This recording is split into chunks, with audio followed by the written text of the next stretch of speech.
الحمد لله نحمده ونستعينه ونستغفره ونؤمن به ونتوكل عليه ونعوذ بالله من شرور أنفسنا ومن سيئات أعمالنا من يهد الله فلا مضل له ومن يضلله فلا هادي له ونشهد أن لا إله إلا الله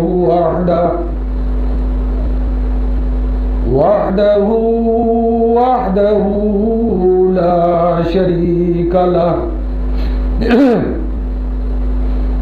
ونشهد أن محمدا عبده ورسوله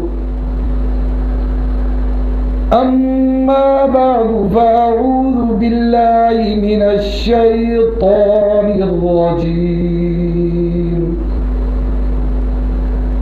بسم الله الرحمن الرحيم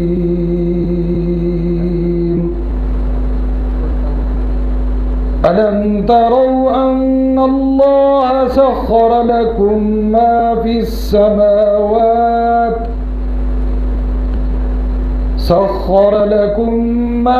السماوات وما في الأرض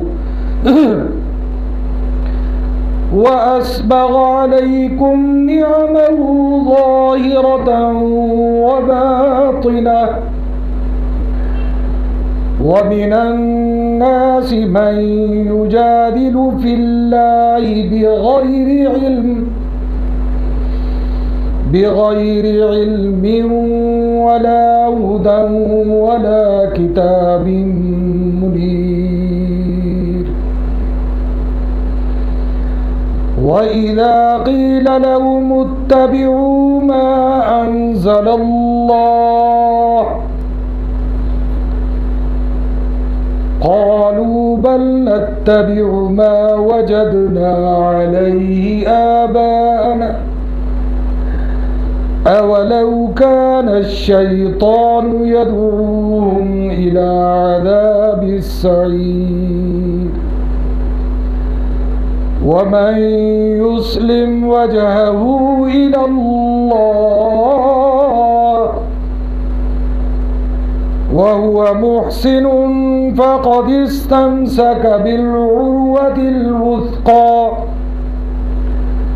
وإلى الله عاقبة الأمور ومن كفر فلا يحزنك كفره إلينا مرجعهم فننبئهم بما عملوا إن الله عليم بذات الصدور صدق الله العلي العظيم وصدق رسوله النبي ذلك لمن الشاهدين